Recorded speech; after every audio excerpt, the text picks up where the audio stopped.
Hey, welcome everybody who's here. Glad to see you. We are going to go ahead and get started shortly. All right. Glad to see everybody coming in.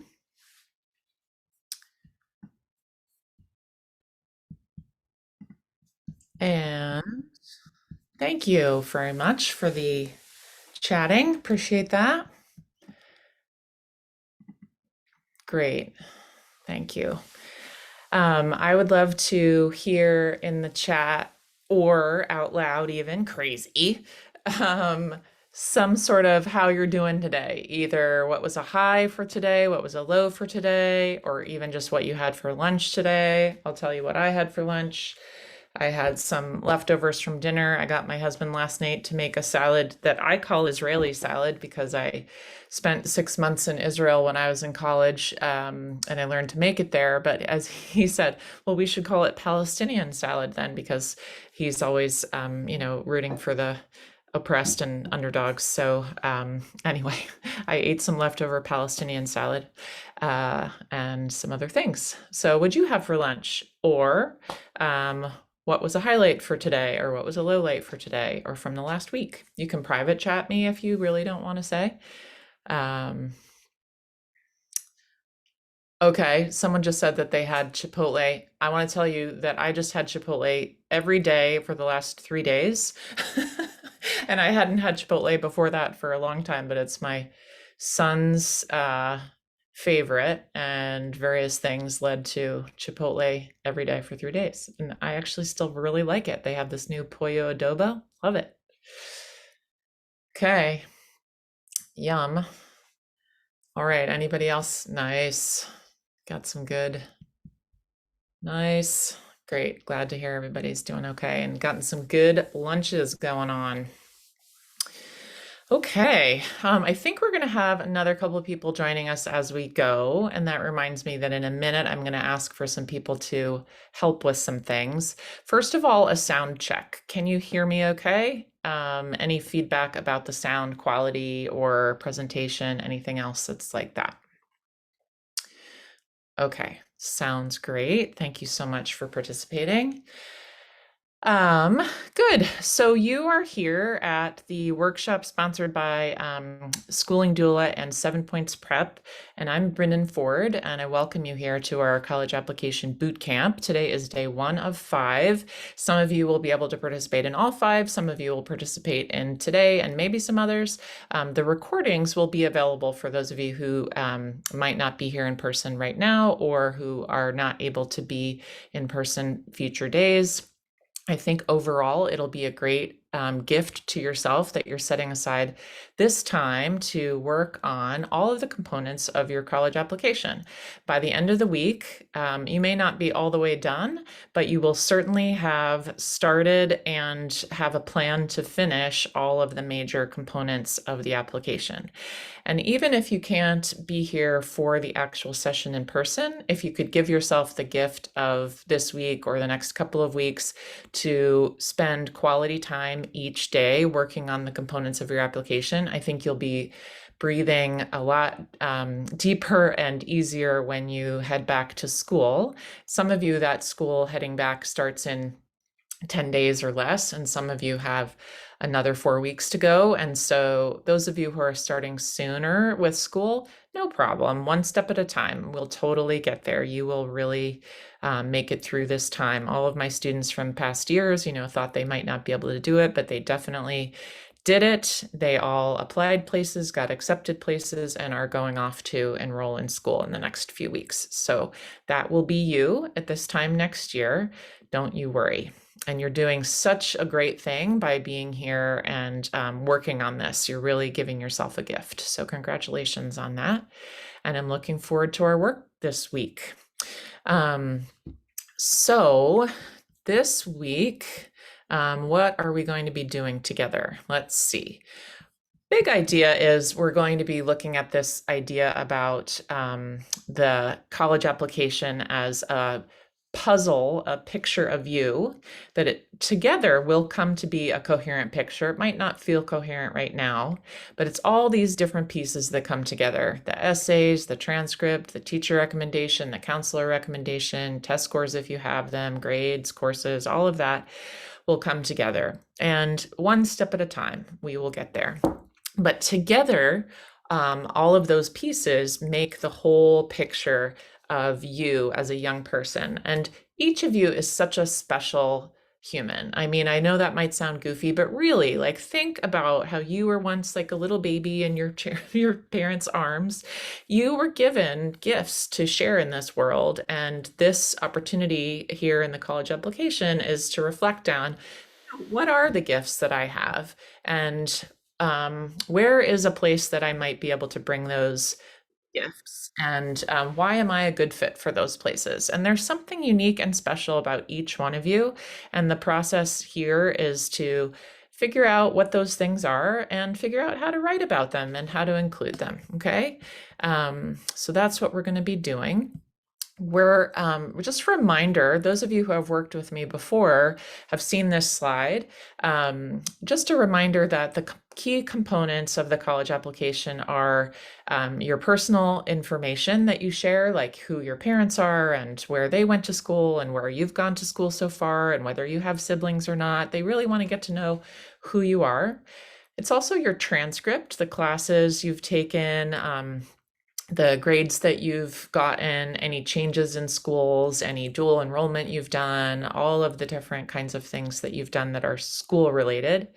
And then they like to know your activities and how you spend your time outside of school. So there'll be an activities list. And also you will, for many schools, they will ask for letters of recommendation from teachers. Almost every school will have a recommendation from a counselor. Not everyone, but everyone will get some information about your high school in a school profile. So something from your high school will come. And then finally, there are opportunities that you have to write about yourself in what's called a personal statement or an essay, and then also supplemental essays or sometimes shorter pieces of writing. It's kind of like you're doing an interview, but in writing about who you are, what's important about you. So altogether, those are the components of the application, and it tells an admissions officer a picture of who you are and how you might contribute to their college campus. Just the same way as you guys are looking at all of the components of what makes a good college, quote unquote, or a good fit for you, you're looking and evaluating. And you really are in the chooser position, right? Like there are 4,000 different places in the United States to go to school, never mind international universities. And you are in the chooser place. You're coming up with a list of places that you've narrowed down. And then it's their turn to say, okay, you feel like we're a good fit for you, and let's see if we can find a place to fit you in here. All right, I'm not going to go through this slide, but these are all the components of the application. And so this week, what we are going to be focusing on is mostly the bottom three things. Making sure your activities list is good to go. If you haven't even started that, no worries. Now's the time to start it. We're going to make sure you're ready to ask for your letters of recommendation if you haven't already gotten ready for that. We're going to prep you at the end of the week for any interviews that you might be doing at colleges. And we're going to spend the bulk of the time getting ready to draft and then write personal statement and supplemental essays. So that is our project this week. And our goals for the week are to go over the application components and the types of applications. Today, we're going to do an simulation about how admissions officers use the applications once they receive them. So we'll have a chance to decide who gets to go to college and who doesn't. And that'll be a great opportunity. And then we're going to make sure that by the end of the week, you are well on your way to a final draft of your activities list in whatever formats you need, that you've got a teacher, counselor brag sheet together.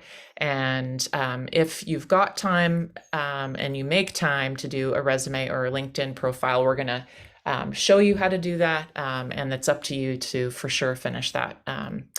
We also will work on your personal statement, making sure that you've got brainstorming done and potential outlining done, and then get into a first draft and ideally some revisions there. And I am working with each of you individually, and so we will take it from there as far as revising your personal statement going forward. And finally, we will be looking at what supplemental essays you are asked to write. We'll figure out how to track those, so make like a spreadsheet about them, make a plan, outline them, and begin to draft at least one of those. So those are the major goals for the week. In addition, on Friday, I've assembled a group of students who are rising sophomores in college to do a panel for you where you get to ask them questions about the application process or what it's like at college, that kind of thing. So that'll be Friday at 3 Pacific and 6 p.m. Eastern time, and it'll be recorded. So that's going to be fun. So we've got a simulation today and the panel on Friday, and fun stuff planned each day of the week. So I'm glad that we are going to be here together.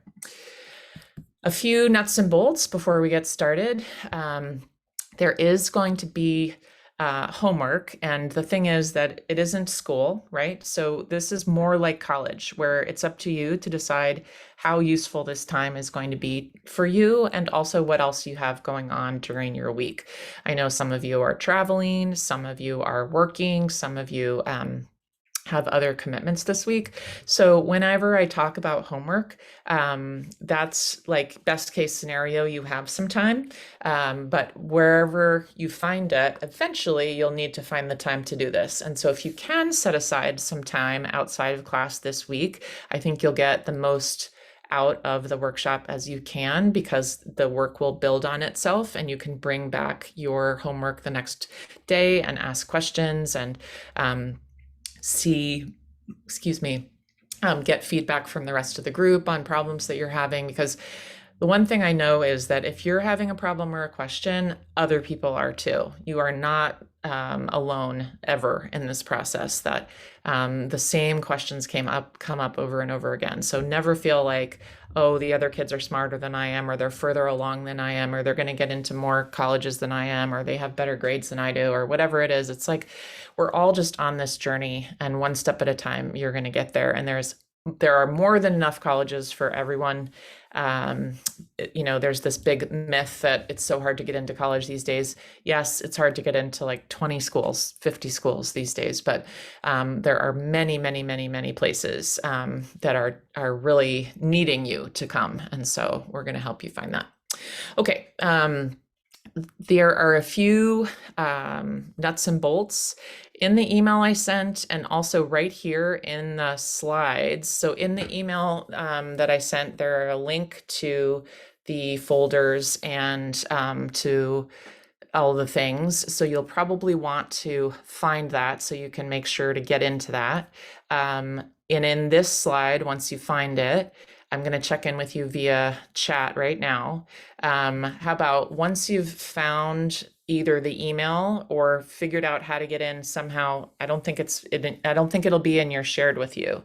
It would be a link in the email to these folders: activities lists and counselor and teacher brainstorming, essay brainstorming, and homework and slides. Those are 3 folders that we're going to use for this workshop. And if you're ever wondering what the homework is, then you can just go to that place, and this is the homework doc. This is also the slides doc, and here's the agenda doc for the week. All right, so in the chat, will you let me know whether you have found that and have the slides and have the other documents that you need, or whether you're still working on finding those. Okay, I'm going to pause the recording for a second while you tell me about that. Okay, and so if you can go and find the email and open the slides for today, or the homework and slides, and then you can open the slides themselves, and then you could link within the slide on slide 7 will be the place where you can always find to go back to the other places. And you can also bookmark these folders, because these will be the folders that we use this week. Okay, whoops, some quick things about ground rules. We just talked about this. Make sure you have the slides and the workbooks. And if it's possible, have your camera on. I've noticed though that the vibe is right, we're recording, so we're not going to do the camera on. That's cool. When we stop recording, I would love to see your faces sometimes. Or in the breakout rooms, if you could have your cameras on to talk with each other, I think that would be cool. If you can participate like you've been doing, fabulous. Thank you so much. Let's see, like I said, what you put in is what you'll get out. The private chat is always available. Is that working? Just make sure, because I haven't gotten that many private chats. You scroll down. Let's see, looks like it is. I think I did get one private chat. If it's not working, you can chat the whole group and I'll know that that is not working. All right. And I did want to reemphasize that each of you really is a very bright spirit on a magnificent journey. And sometimes when we do these workshops, it's an invitation for people to feel inadequate, right? Like that there are other people in the room who are more prepared than they are, or who are going to get ahead, and they're going to get in places that they're not going to get in, or you feel, competitive, feel not like you're not as good as the next person. But I know each of you personally, and I know that each of you is really a very special person. And you have a lot to offer any kind of school. And I really wish there weren't, it wasn't a competition and you could just go wherever you wanted, but you each are very special. And I want you to, if you're ever having those thoughts, like I'm not as good as these people, I want you to just take a deep breath, give yourself a little hug or a pat on the back or whatever you need, and say, I've got this one step at a time. I'm really a very special person. Okay. I find online a little bit tricky myself. I tend to like to multitask while I'm doing an online workshop. So if that's you, I feel you, we're together on this. And though I do know that in this case, there are some things that you want to get done this week with this work. And so it's important that you try to stay connected and stay focused as much as possible. I'm going to try to give breaks, but you can also take a break whenever you need it, but try to use whatever strategies work for you to re-engage. Things that work for me are to mute my notifications on my phone, put it on airplane mode, turn it over, silence it. On my computer, prevent it from notifying me about text messages. Let's see, take away all my platforms that distract me, like you might have game platforms or things like that. I invite you to silence those things or put those things away. And again, it's like you're in college, right? And in college, nobody's going to be looking over your shoulder and saying, make sure that you turn off your game program, And so this is your invitation to treat yourself to a week or a time period to focus on getting your, honoring yourself. Yeah. Okay. Before I go on to the big question, I'm wondering whether people would want to share their contact information with each other to help each other offline, because yeah, you can contact me, you can text me, I'm here. That's, my job is to help you. But sometimes it's nice to get a fresh set of eyes. And sometimes, you're embarrassed to share with the teacher person a draft and you'd like to get another set of eyes, or you were confused or you forgot something and you don't want to ask me. First of all, you can always ask me, but if you feel like you're that kind of person and you'd like to share information with others, I invite you to private chat me your contact information, and I will compile information of people who are willing to share and then share it with those people. I'm thinking, you could text each other, or maybe somebody wants to create a Slack or a Discord or, some sort of group. I'd love if somebody wanted to take a lead on that. So let me know if that's something that you'd be interested in. Okay, and the last thing is that I'd love you to private chat me or public chat. What do you need in order to make this time well spent for you? Okay, think about that. What do you want to say? Heading into some hours of online time, what do you need in order to make this time well spent for you? I do have some people sharing their contact information, so if you think you might be interested in that, come jump on the bandwagon for that, okay? All right. Okay, participation coming up. If you're doing something else, come focus here. However you want, like if you want to share email addresses, that could work too, right? However you guys want to be communicating with each other. So far, I've got some phone numbers, but feel free to add emails in there if you want to do that. Okay, so roles for today. I would appreciate a recording monitor because, like, honestly, I can't even remember now. Did I press the recording button or not? I think I did. But I'm going to be turning the recording on and off, and I'd love to have somebody who would be willing to do that. I'm interested in having a vibe watcher, somebody who's watching for any conflict or problem I'm noticing. I'd love to have a co-host who is accepting people if they join late or get disrupted and need to come back in. Somebody to watch the chat if there's anything I've missed. Somebody to be a timekeeper when needed. Somebody, to help with engagement. So, anybody willing to do any of those jobs?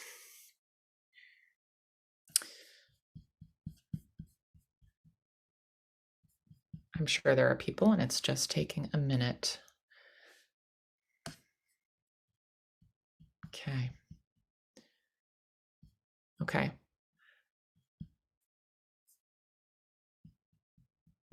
Thank you. Thomas is going to be timekeeper. Thanks, Thomas. Awesome, Charlotte. Thanks for watching the chat.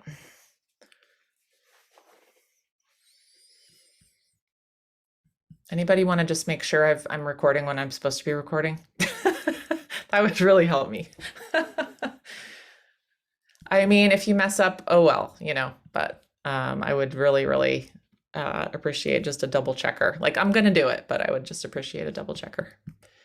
Okay. All right. Well, it sounds like you all are going to feel free to unmute and let me know that I'm not recording, okay? Because you might want to watch it later, so it's to your advantage to make sure we're doing that. Okay. Thank you, Charlotte. Appreciate that. All right, here we go. Done with the preview stuff. We're into day one. We are gonna, we already talked a bit about the components of the college application and overview. We're going to just check in about the role of the personal statement, but then we're gonna get into some fun where we are looking at actual college applications of actual students and doing a simulation of being admissions officers and deciding who gets to get in and who doesn't. We're going to spend a bulk of time today making sure that folks are up to speed with their activities lists. And those of you who this is all new for, that section of the college application about activities, the way we do it in our group is to do some BEABIES about most important activities and then turn those into the activities list for University of California or Common App. And so we're going to do that.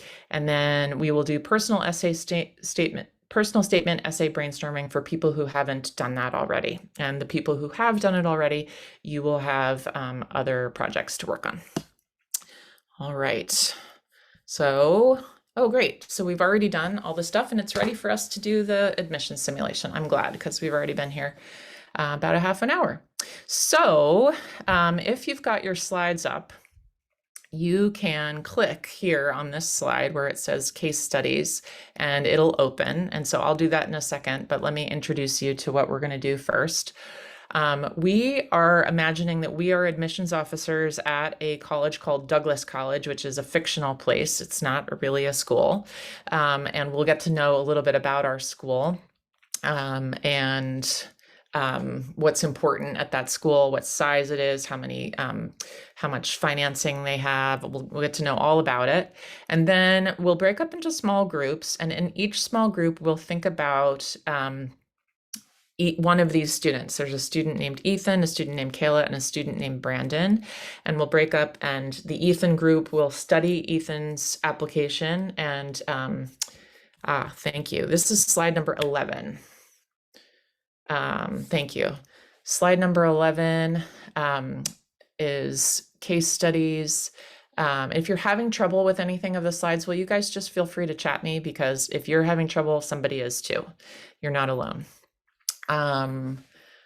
So on the case studies, we're thinking about these different students, and the job of the small group is to decide if this student is a good fit for the college or not, and if so, what we could say to the bigger group about why we think this person would be a good fit for our school.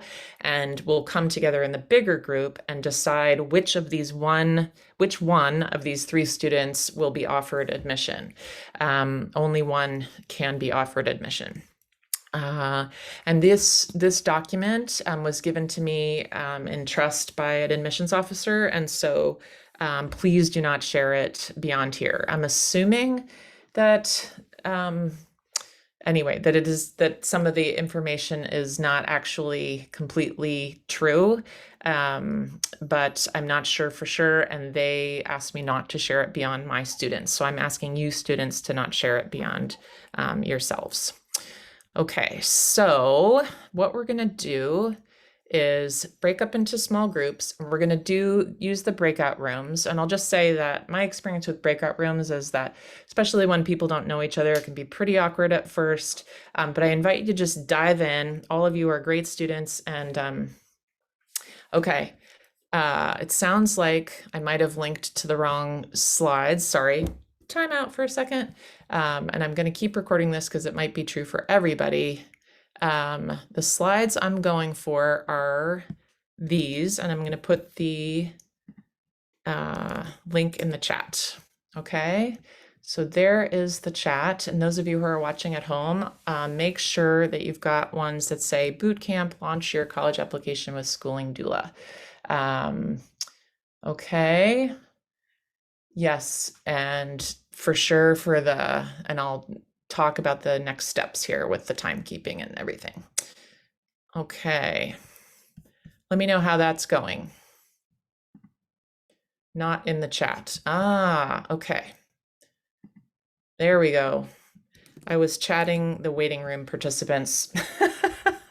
So those of you in the, okay, I think we've got everything now. Okay, thanks guys. All right. Are you guys all in these slides that are called that college application bootcamp? Okay. Okay, awesome. All right. You definitely can make a copy of it if you'd like, if you're gonna write on it and stuff, yes. And if you wanna keep it in your own private files, you can do that. Okay, so back to, I'm so glad you asked, right? It sucks to go through a class where you're like, what is happening? So thank you for doing that. Okay, so here we are in case studies, and our project is, we're gonna spend 20 minutes in the small group, maybe 15 minutes. And Thomas, you're gonna help us with timekeeping, thank you. And the project is in the small group to do these things: read through the case, figure out what the main points are about the applicant. Are they a good fit for the institutional priorities? Do we think the student would be a good fit? Why or why not? And then if yes, how can we help others on the team agree to support our candidate being the one who's chosen, and then decide who's going to present to the group? Okay, I'll keep this slide.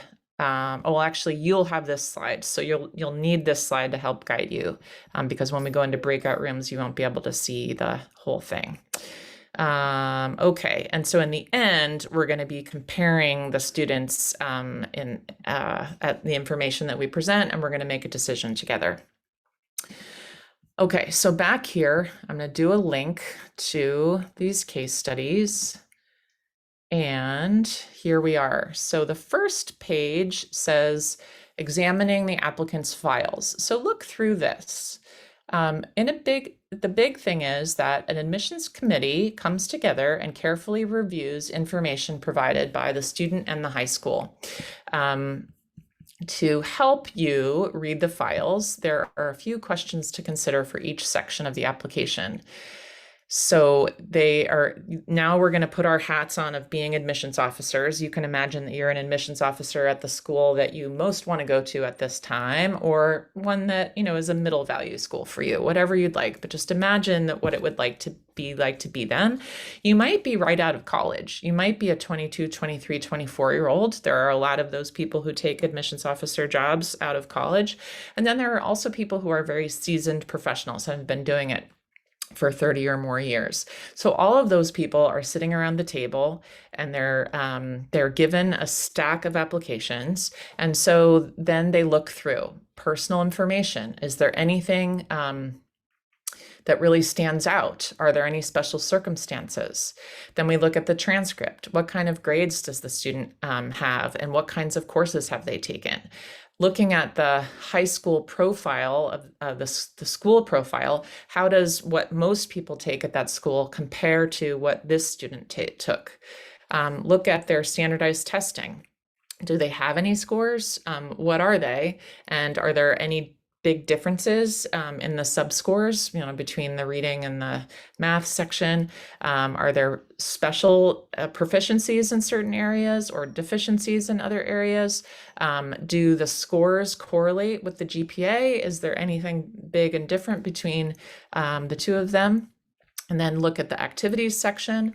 What has the student done, and how much depth is presented? Have they had leadership roles? How much time have they committed? And then look at the essay. Does the essay tell you something about the student beyond the transcript? What did you learn? What qualities or talents does the student reveal? Do you hear the student's voice? Do you get a sense of the student as a person? Are there any grammar, spelling, or punctuation errors that are glaring? And then look at letters of recommendation, what stands out there, and the high school and college profile. What can we learn about what was happening at that high school where they went, or the college that they attended, if it was for dual enrollment? What does it give you as a sense of that student compared to the class that they come from? So all of those things are things that we admissions officers are going to be taking into account when we look through people's applications. Here's a rating form that if you wanted to consult while you were taking some notes about your student, you can. You're thinking about their academics, their extracurriculars, their personal, and overall, their rating, academic, extracurricular, personal, and overall. So you might develop a rating system if you wanted to. Often schools have rating systems that they've developed, but we haven't already worked to develop that. So you might have to do that during your group, or you might not do that. So a little bit about our college, who we are together as admissions officers. We are at a college in Vermont. We're non-sectarian, which means we're not religious. It's co-ed. It's a residential liberal arts college, and we value critical discourse and an inclusive environment. We've been around for a while. We have 60 majors in humanities, social sciences, and arts, natural sciences, engineering, and business. Let's see, we have about 4,000 undergraduates, and we are the Coyotes, and we are part of the New England Small College Athletic Conference, which is a very competitive athletic conference in New England. We have 17 consecutive top 10 finishes in Division III Directors Cup, and we've finished first place 8 times. And we did capture the most recent cup last year. We had 12,000 applications last year, and 3,000 students were admitted. 994 of those 3,000 actually enrolled. So we had a 25% admit rate, and of that we had, a little over a little under a third of the people ended up enrolling. We require the common application, the essay, secondary school report, transcript, letters of recommendation, and we do a holistic review of each application. We don't conduct interviews, and we don't consider financial need or the ability to pay in the evaluation of an applicant's credentials. So some schools do look at the financial piece when they're looking at admissions, and this school does not. So that doesn't have to be part of our calculations today. Okay, so most of the people who come to our school have an unweighted GPA between 3.77 and 3.94. And we have been test optional for the last 13 years. So it's not new for us. We highly value test optional. Test optional is great for us. The mid 50% means the people who have 25th percentile to the 75th percentile fall between 30 and 33 on the ACT and 1360 and 1480 on the SAT. Okay, and the tuition is a whole bunch. Altogether, it costs $75,000 to go to this school. Okay, and so any questions about the information about the school? Tell me what stands out for you or what questions you have as you get ready to be assigned to one of the students to think about. Let me see what's happening in the chat. Right. Yeah. How is the food, right? That wasn't on the big write-up about the school, but oh my, let me tell you, I just went to a school last week. I don't need to tell you which one it was. And it was really not good food, like so not good food. And I thought, wow, we need to definitely add that to the considerations. Most places have really good food. So, all right. Anybody else chatting me? Anything else stand out to you about this school? Okay. All right. Any questions about what we're going to do? All right. I'm going to have it randomly assign us then to small groups. I am going to pause the recording. Okay, so we are coming back together, and this is it. I'm the Dean of Admissions, and welcome everybody, admissions officers, to the table here at Douglas College. I know you've all done due diligence in reading your applications for your students, and you're all coming here together today to present your student and why you think they'd be a good fit for Douglas or not, if that's the case. Remember that we are a small college, but with strong values, and we admit everybody without regard to demographic identities, and we don't even look at finances when we're doing this. We're looking for students who are a great fit for our school and help us meet our institutional priorities. Okay, so let's go through them from Ethan through to Brandon, and let's set a timer for 5 minutes for each group to tell us a little bit about the student and why we might want to admit them, okay? And I'll see if I can find a place to be taking notes. I'll do that. And I'm going to screen share that. And here we go. Okay, can I type onto this? No, not while I'm screen sharing. Okay, but we'll be taking some notes in our minds. I guess I could get whiteboard out, right? But I'm not going to. So, okay, Ethan, tell us more about him.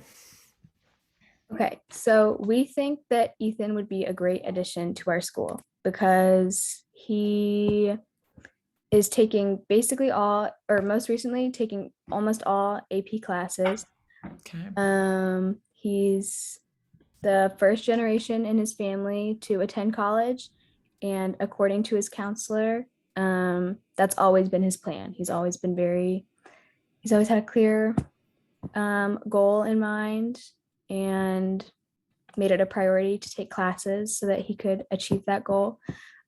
He's had a job since sophomore year, a couple different jobs.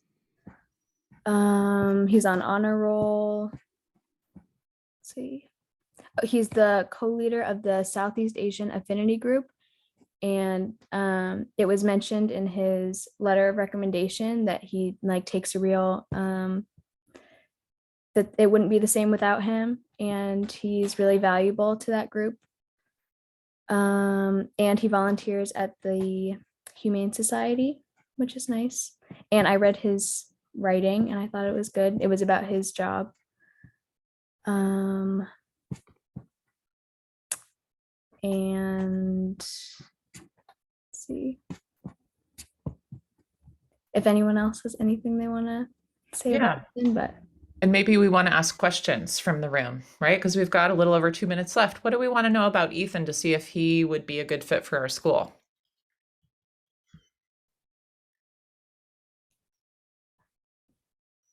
What do we get a sense of why he's interested in us or why he might be a good fit for us?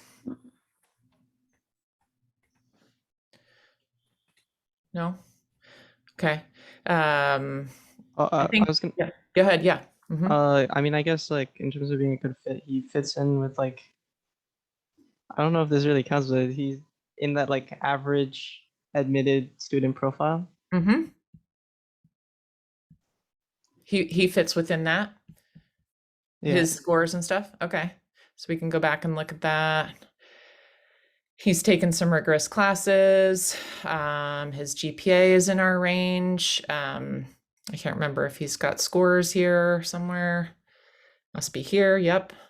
Okay, we've got just APs. His APs are strong. I noticed that he's first generation. Is that right? yes. Uh-huh. And so that might meet our goals for inclusivity and having a diverse range of students' backgrounds. Anybody from the group have a question about Ethan? What kind of high school did he go to? Do you feel like that his high school preparation will prepare him well for our school? Yeah, it was a private religious high school. That's very, what's the word? Focuses on prepping for college a lot. That was said. So I think so. And he wrote his essay about his work. Did it seem compelling? Like the work does he work hard? I don't tell us more about that.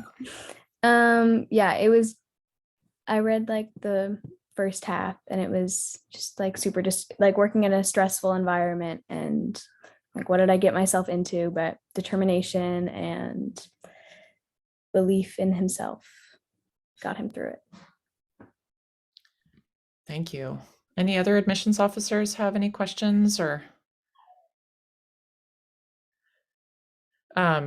Team one, Patrick and Anna, why Ethan?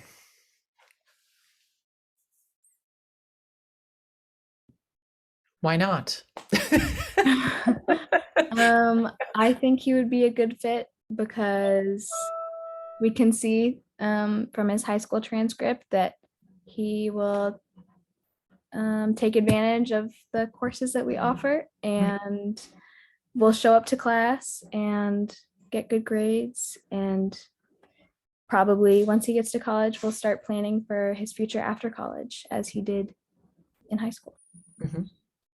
And right, we as admissions officers are the people who help the college be a place where students come and they finish, and then they are alums who give back to us, right? And so we don't want people who aren't going to finish and graduate. And so it's your assessment that he would graduate from us and make a real contribution. So thank you for that.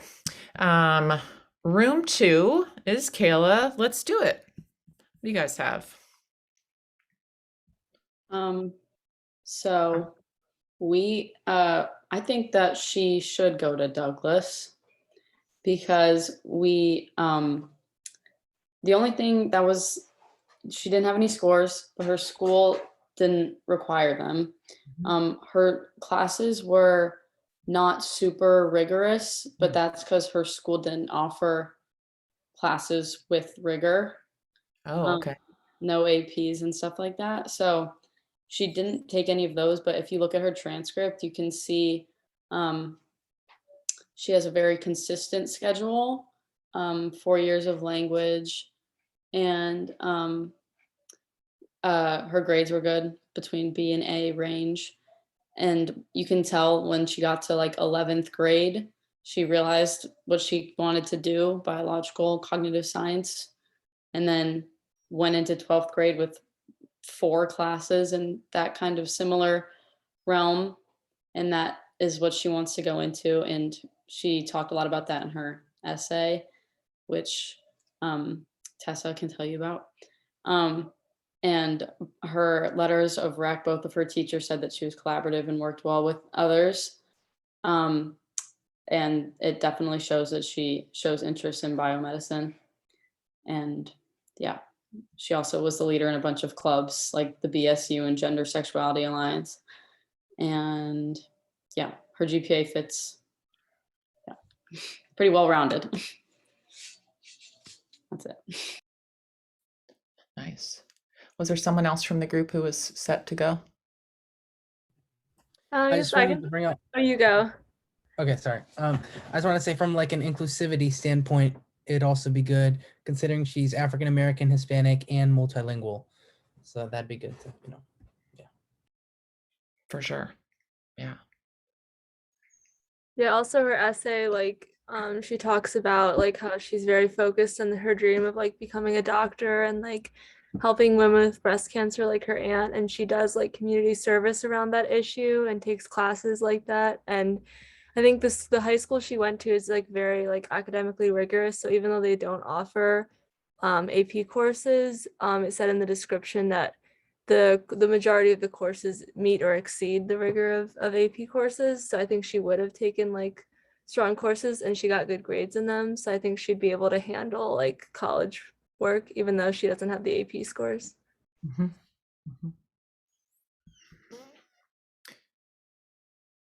Anything else from the group before we open up for questions? Okay, how about from the group? I don't have to ask too much more. Who's got questions about Kayla? Okay. I think in the interest of time, I'm going to go on to group 3, but Kayla seems like a very strong candidate as well. Ethan and Kayla, super strong candidates. All right, group 3. Okay, so we had Brandon. He has a strong GPA with a 3.74. I think that's a 0.3 below the school's average, but it's still like almost in the range, so that's not a declining factor. He is a second generation student, and his parents originally immigrated from Italy. Wait, hold on. Can you hear me fine? Is my mic Yes. working? Mhm. Okay. Yeah. So he took 4 AP courses in his final year, which is a lot. So he definitely meets the rigor standards, and his activity lists is huge. He has been playing. He was playing soccer his entire school, during his entire time in school, and was a co-captain during his junior year. He was also, like, in addition to that, he was in a soccer club during also his entire time in school, which is a 12-hour per week commitment.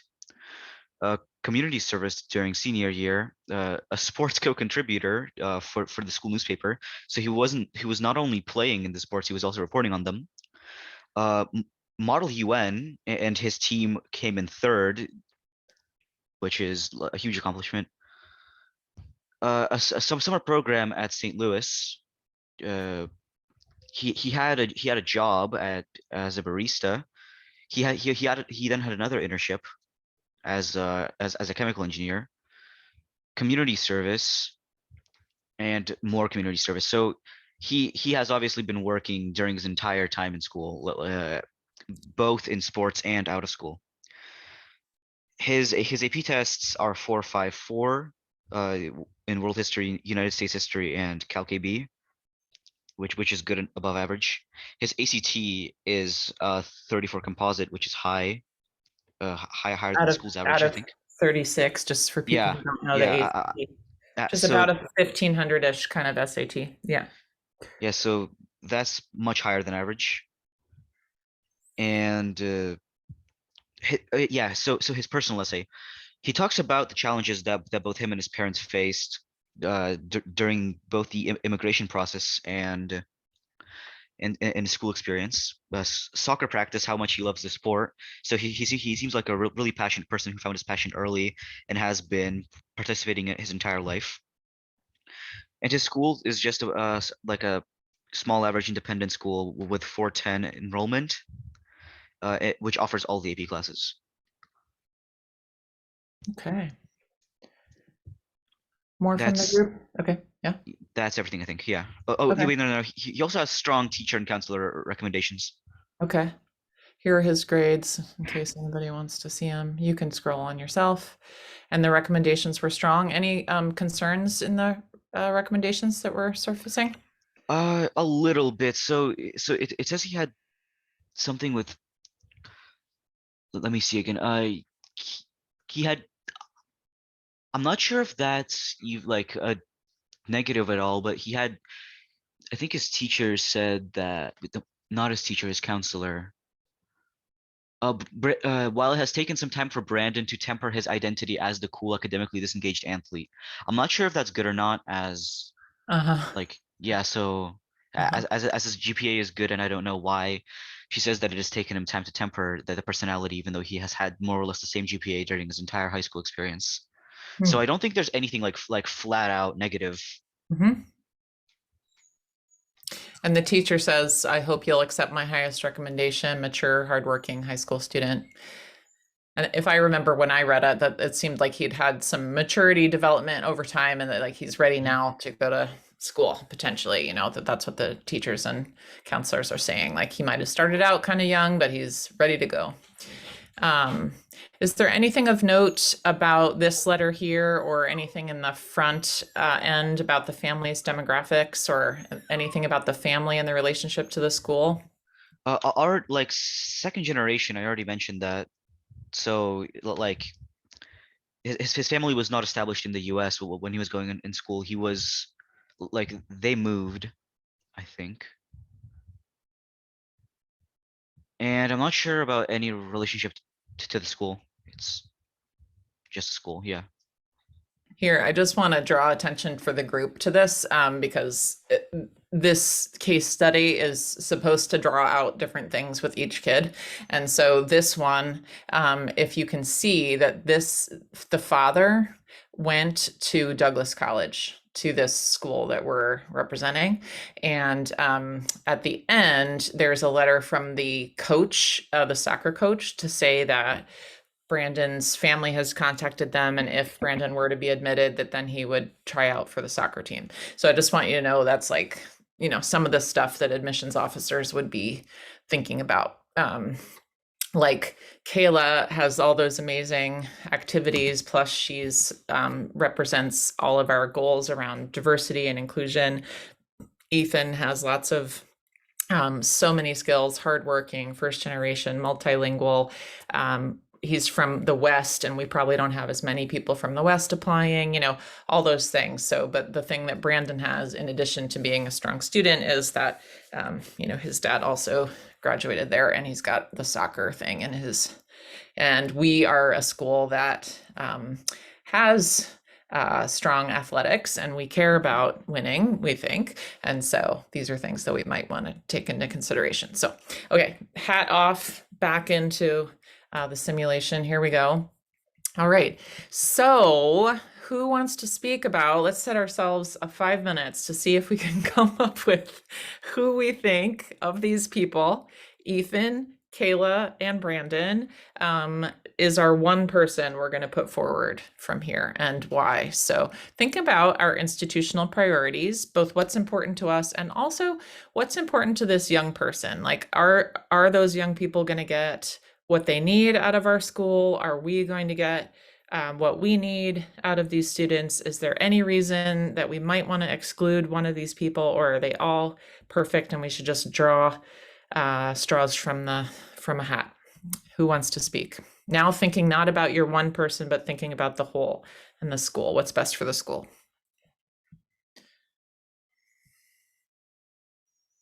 There's no wrong answer here. Okay, there's a vote for Ethan. Why? Oh, Ethadon. Oh, Ethadon. I got it. Combine everybody. Exactly. Right. So hard to choose, right? I mean, how do we do this? But I've done this before with groups and we usually come up with something. So anybody have any thoughts?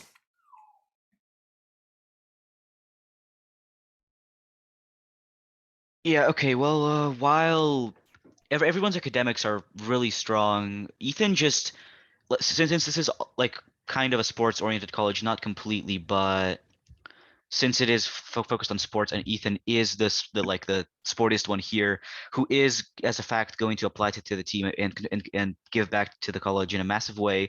He is, in my opinion, the strongest candidate for this school in particular. Okay. You mean Brandon, the Oh one yeah, that, yeah, yeah, yeah. yeah, Brandon, yeah, Brandon. yeah. Sorry, Okay. Brandon, the got the soccer names messed player. up. Okay. You think that would help the school. Okay.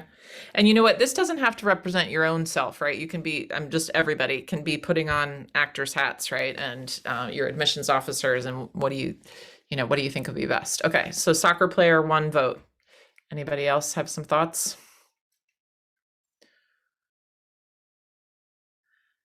We're gonna admit Brandon. That's it. Oh, actually, one person said she's gonna check the college's requirements and check the college's vibe, which makes sense. Well, nobody. I was thinking Great. Kayla because of all of her um like academic consistency and like all that good grades and Mm-hmm, day and everything. But as I'm looking at the requirements, I see again, it's more of a sports school, and it says when it lists the main majors, it doesn't really mention sciences, and she really talks about the sciences, mm-hmm, and they don't regard sex, race, religion, or origin or whatever. mm-hmm. So I think maybe Brandon also. Mm.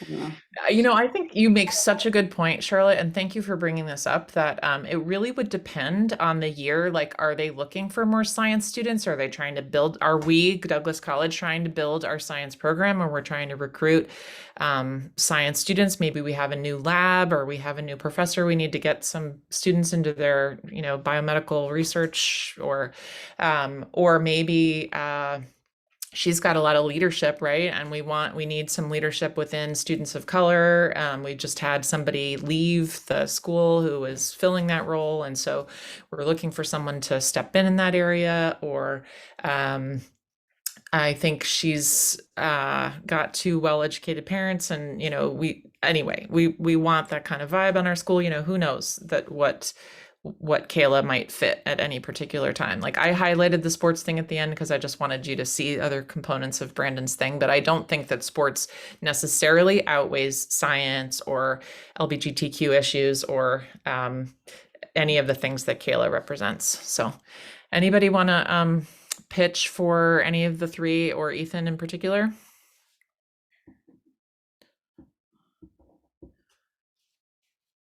Okay. Ethan, I'll just say, Ethan has won the previous two times I've done this. So can you imagine why Ethan might have been? It's not right. It's fine to do Brandon or Kayla. So anybody want to think about why Ethan might have been a choice? Oh, I see some people are chatting. Seeing the Well, chat. I mean, I think that being first generation to go to college, and since the beginning, the goal and his recommendations were really good. But I mean, it seems like the school really is a sports school, and that was Mm-hmm. took up a big chunk of their achievements and stuff. Mhm. So if we're Mhm. thinking about what we want the college to, what's Mhm. going to look good for the college, and Mhm. I don't know.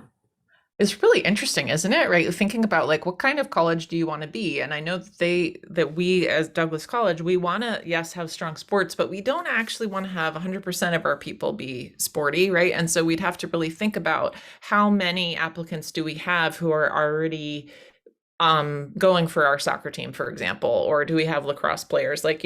What's the coach asking for? Is the coach asking for a forward, and does he play forward, or is he a defense person?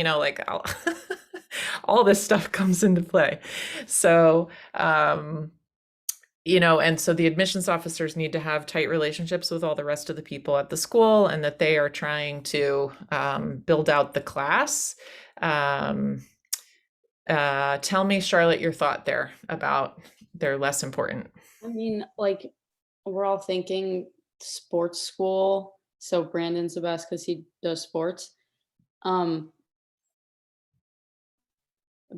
I mean, still they have a solid academics and they Mhm. care about their academics and probably want that to thrive at their school Mhm. also, and they don't just want to bring in a bunch of jocks or whatever. I don't know. Mhm. But Right. I think I like looked over Brandon's again, and I remembered the letter of rec from the coach and about how his dad went there and how, like, if he goes there, he'll be on the soccer team, which I also think gives him a leg up. So I don't know. Mhm. Yeah. But we get to decide as admissions officers, right? So I'm going to end this, but you know, you see how complicated this is and how many there are ethics involved and competing priorities. And so let's take a moment and put our reflection hats on now and think about that experience of looking through people's common applications. Like, so when you fill out your common application, it's going to look like this, and the admissions officers are going to receive, you know, your sheaf of different components, your personal background, your activities list, your transcript, your personal statement, any other essays that might be there, and your recs. What was it like to look through those things in 15 minutes? And most admissions officers actually have 10 or fewer minutes to do that. So what stood out for you? Feel free to unmute and chat, or put it in the quiet chat. But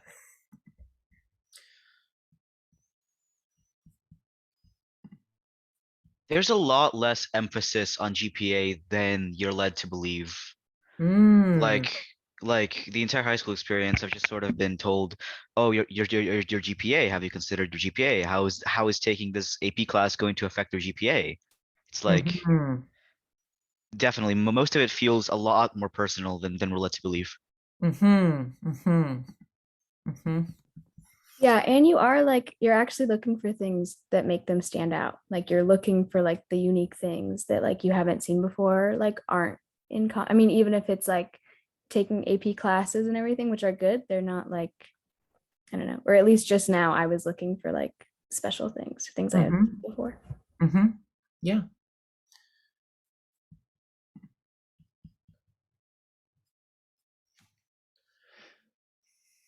there's a lot to think about. Yeah. I noticed that like looking at the actual components, let's see if I have it up. I guess it's all closed down. I'm going to open it again for a second. Hello. Well, it's working on it. What I was going to say is that the activities list does really stand out the way they do the bolding. You know, like you look through very quickly, but the parts that are blue and the parts that are black like really jump off the page in a way that some of the other sections don't, right? Like the transcript is super important, but it's not highlighted or bolded. And so I just, since we're going to be working on activities lists for the rest of today and personal statement brainstorming, but we're going to work on activities lists, I thought that it would be good for you guys to look at that. Okay, well, the computer has decided to stop working. So I just commend that to you, that you look at how it shows up in the printout or the PDF, and you can think about that when you're putting together your activities lists. Okay. Okay, we have been working without standing up or moving around. So why don't we take an official 5-minute break and come back at 30 minutes after the hour, and we'll get going on next steps from this. Thanks, guys.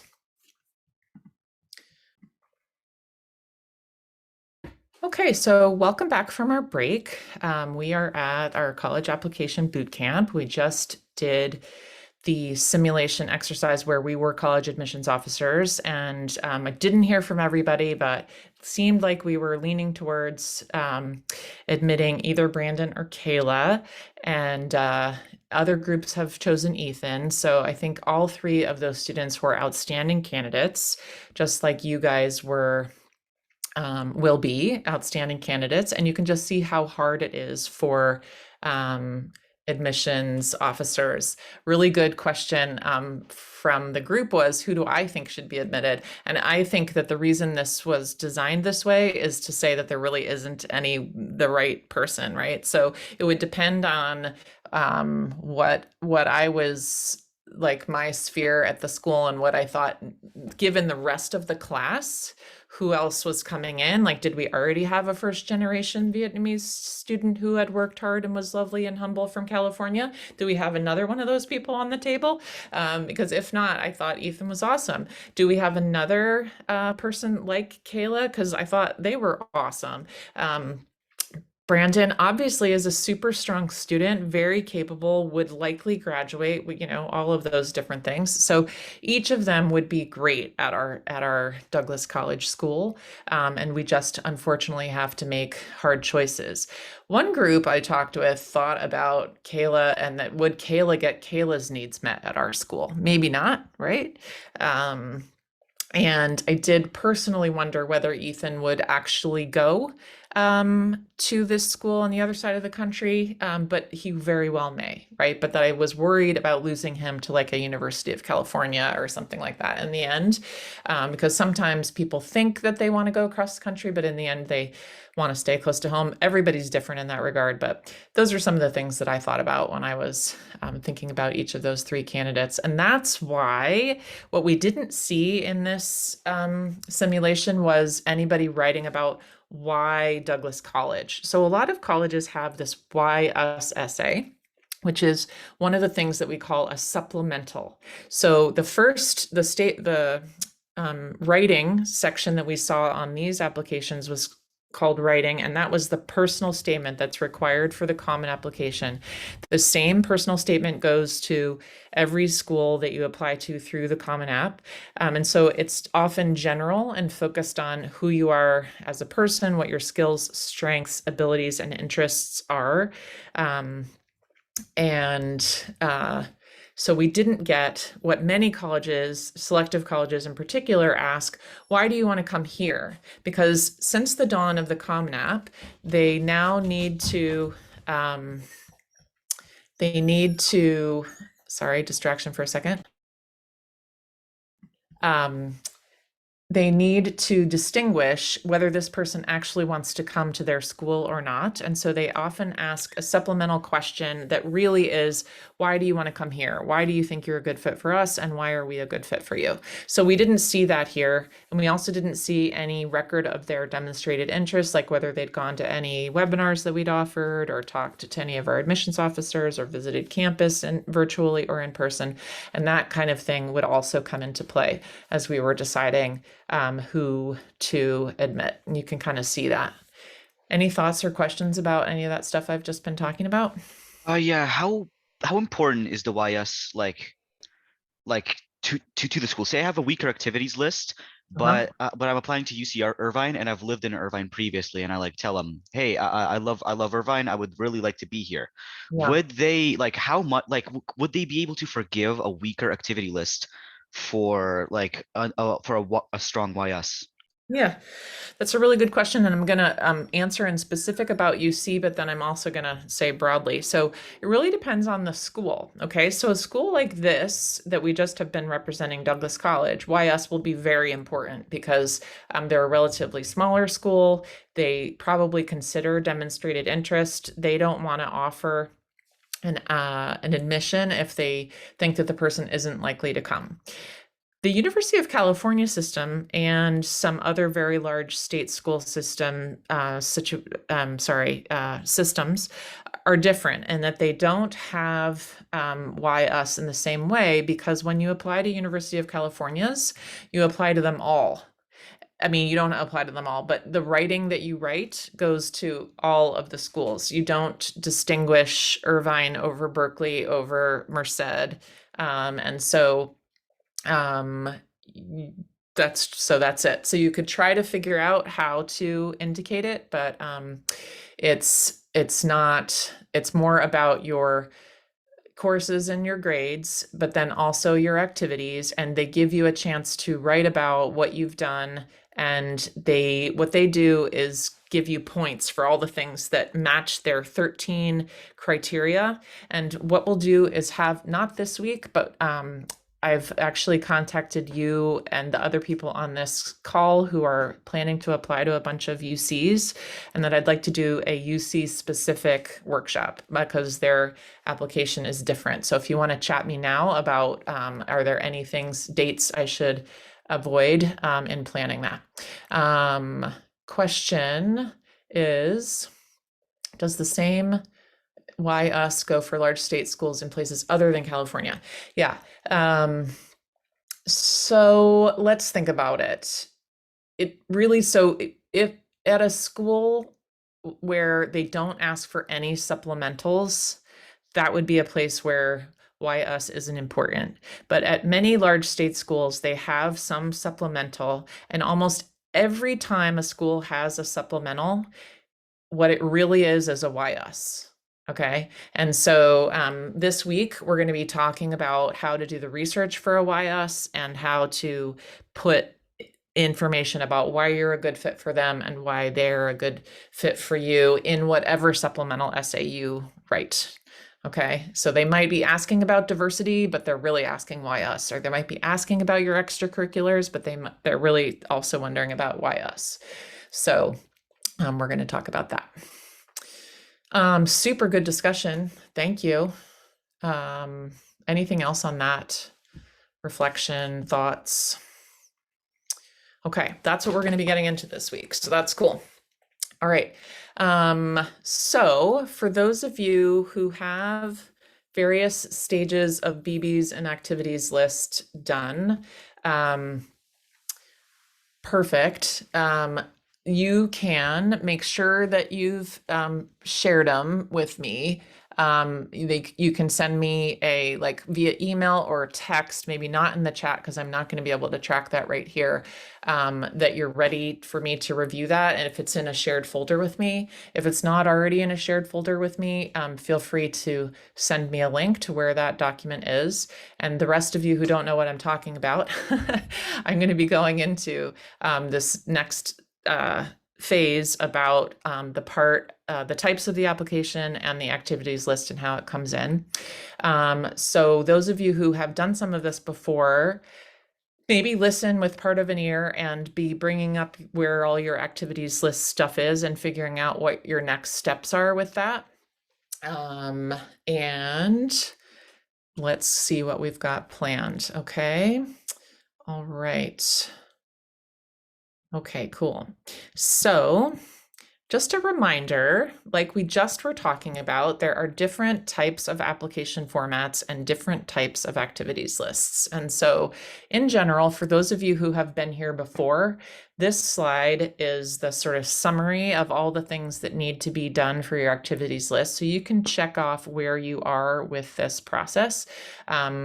Listing out all your activities, considering which ones are the key ones that help tell your story, do BEABIES for those things, and then do a draft of the UC or the Common Application Activities list.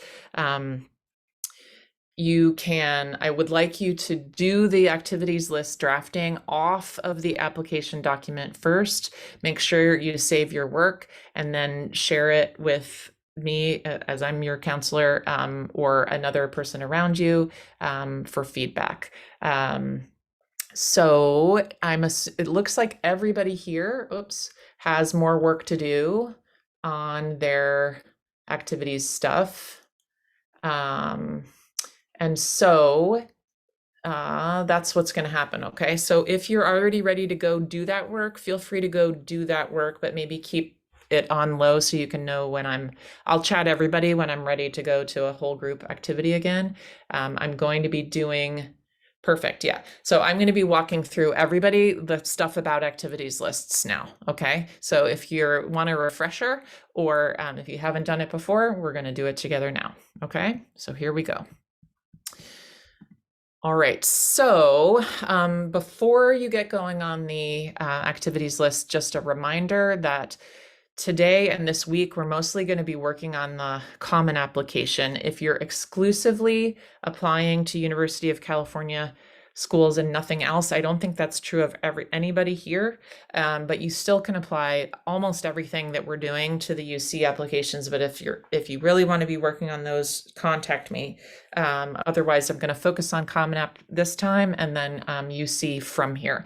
But we will talk about the UC application list today and next week, or for the rest of the week. Okay, so if you haven't already figured out what schools you're applying to, no problem. But you could, if in your Council More list, you can go to your app tracker, give a heart to any schools you think you're going to for sure apply to, and then it'll show up in your app tracker what kind of application is offered and or what they accept. And most schools these days, even University of Washington, is accepting the Common App. And University of Washington will not show up until September 1st, 2022, but it will be on the Common App this year. And so it makes sense for everyone to open a Common Application account. Make sure you think through which email address you're going to use. You need to use a general email address, not your school email address. And you can go to, on this slide, about slide number 20, open your Common Application account. Down below in the notes is a link directly to Common App. You can also just go to Google and put in Common App account or just Common App. And this is the page that you'll get to. And they'll ask you to create an account for a first-time student. So you would, no matter if you're dual enrollment, unless you're a transfer student, you will be a first-time student, and go ahead and open that Common Application account.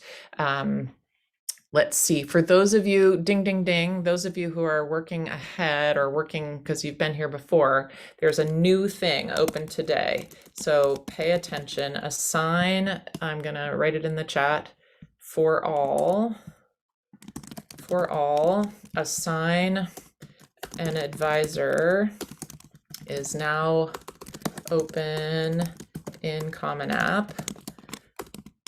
Please assign me. And I'm going to put my email address in there. Okay. So I'm going to go to that link for a second. So this is now information for everybody. Eventually, once you've opened a Common Application account and you've gone in and put in some colleges that you're planning to apply to, which you can always delete and change, it's not fixed until you go ahead and submit. So you add a few in there that you're thinking about. And then these are the directions that you can link to how to designate me as an advisor, so that I can look over your Common App with you, or I can check it. Like you can send it to me and say, I'm almost ready to submit. Can you check it? And then I would be able to do that. So it's under the My Colleges tab. You have to invite an advisor, and then you have to not only invite me by my name and my email address, but you also need to enable preview. This is kind of a key part. So we'll talk about that individually if needed, but I'm hoping that every single person, every single one of you, if you want me to be checking your Common Apps, will do that. Both, it's called, the first step is invite an advisor. Under My Colleges, it's under the Recommenders and FERPA section. And then it will give me an email saying that I'm invited to preview that. While I'm on that topic of Recommenders and FERPA, those of you whose schools use Naviance for applying, which is Seattle Public Schools for sure, and I know that the Maryland schools that we're working with here do.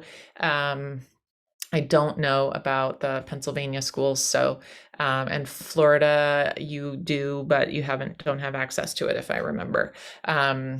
when you get there, it asks for recommenders here, but it's actually that your school is going to put that information in Naviance for you. So you have to let your counselor know who your recommenders are and stuff. I believe that you're not going to be able to put that yourself in Common App, although every district's different, but that's what I think is going to happen. Before I go on, any questions about this assigning advisor or yeah? Where is the Ascendant Advisor PDF? I can't find it in the email.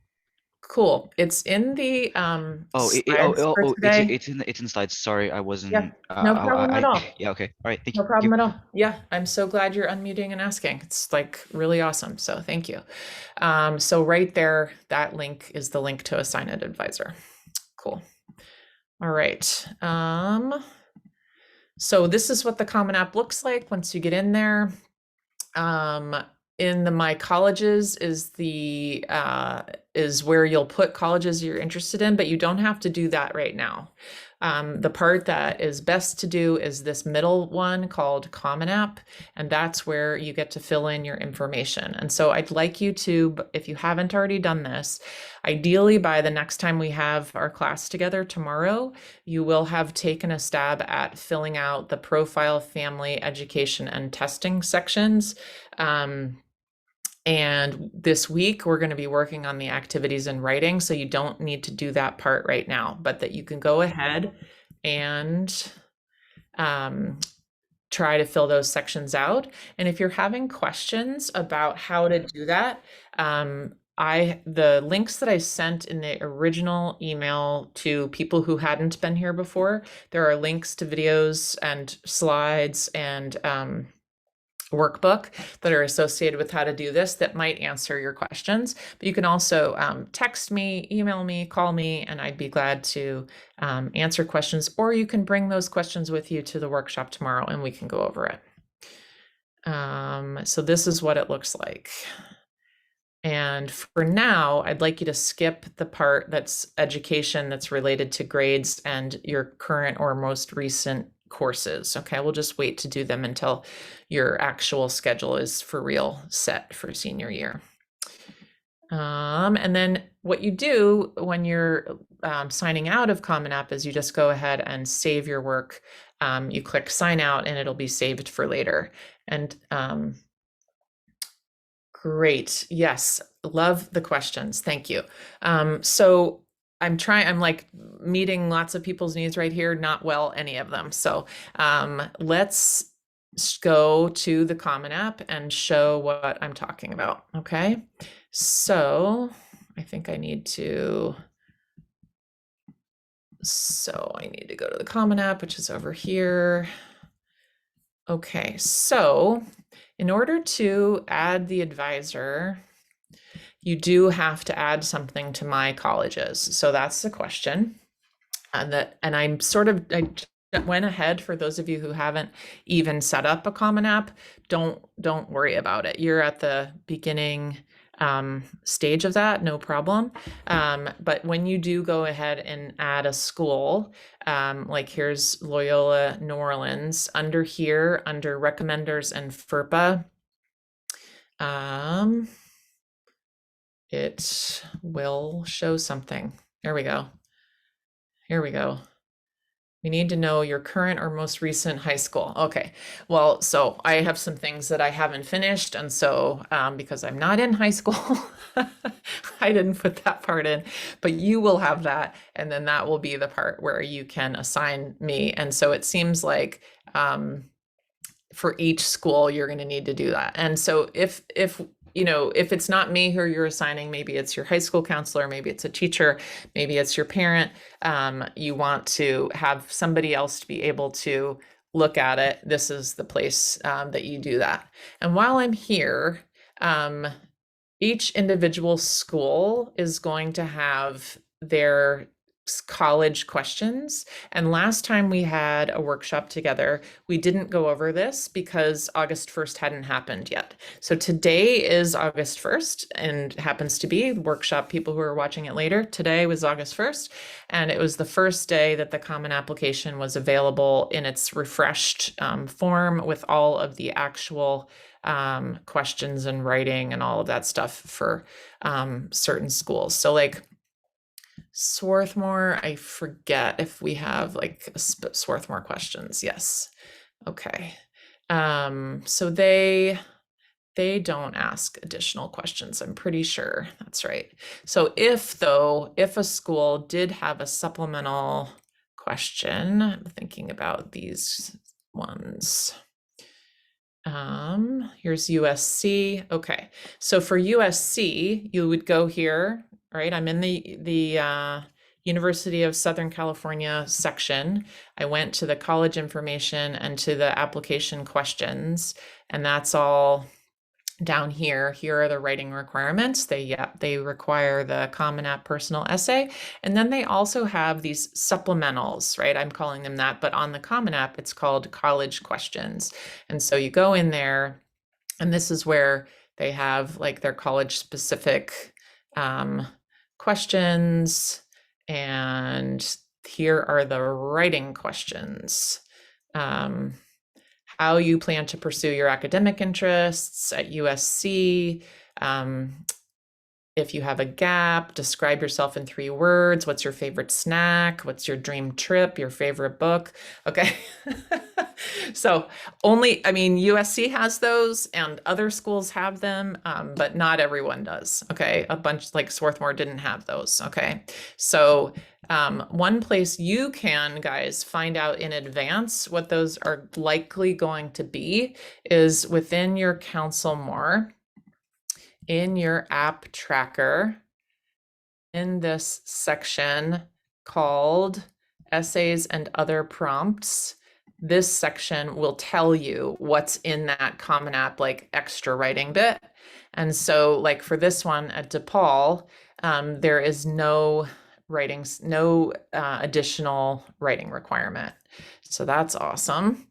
But at Northwestern, they have the Common App personal statement, and then they also have some supplementals, and they say it right here.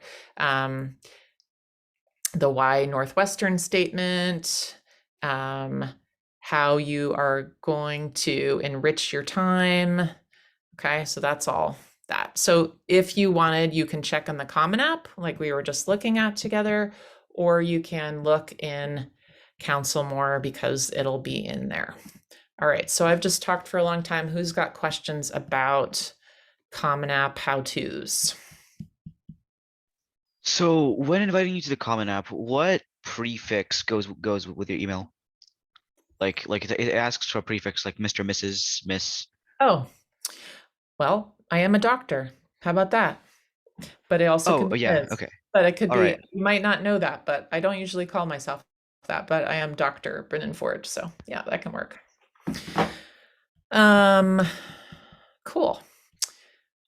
All right. Any other Common Appy type questions? All right. Well, what we're going to be doing for the balance of the next little section before we go on to personal brainstorming is this activities list part. And so tell me again that you're hearing me say, I do not want you, please do not fill out this activities section until you've done a draft on another document somewhere, okay? Here's why. When you put in activity 1, you see they're asking for the list of activities in order of their importance to you. And so whatever you put in as activity 1, you're saying this one is the one that's most important to me. And you may think you have that all set right now and you're ready to go. But my experience is that people think they have it and then they walk away and they think, oh no, maybe I'll put this other one as first. Okay. And so I want you to have it on another document where it's a draft, and then we'll check it out together, and then we'll go ahead and place it on the actual Common App, because you cannot drag and drop. You can't, like, once you've put something in activity 1, you can't just move it into the activity 2 slot. you have to erase and then type in again. Okay, so it's better to just do a draft and then enter in when you're set. Okay, but the big idea is they ask you for an activity type. What kind of thing is it?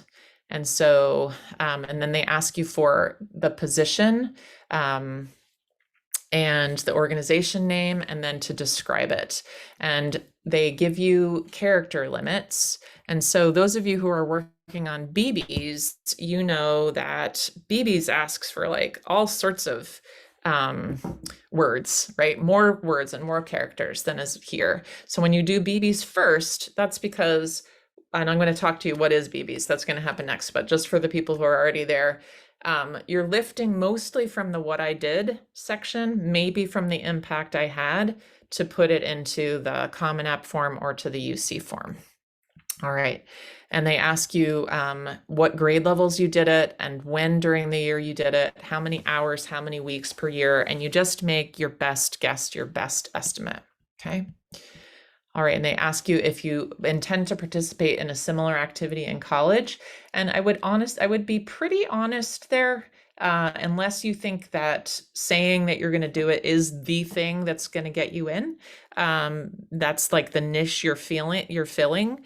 Then say, maybe go ahead. But otherwise, I suggest being honest, because you don't want to go in and be like, oh, I'm gonna, I'm gonna be your star quarterback, but you don't actually want to play football, because then that'll just be uncomfortable for you. So, Thomas, question. Yeah, so I play on the lacrosse team of my school, and I don't want to play like for the college, like in the stadium or something like that. But I would like to in college play like intramural sports. Then would I say yes or no? Yeah, for sure. I think because that's a similar activity, right? That you do want to play sports when you're in college. That works fine. Yep. Cool. Great question. Any other questions on that? Okay.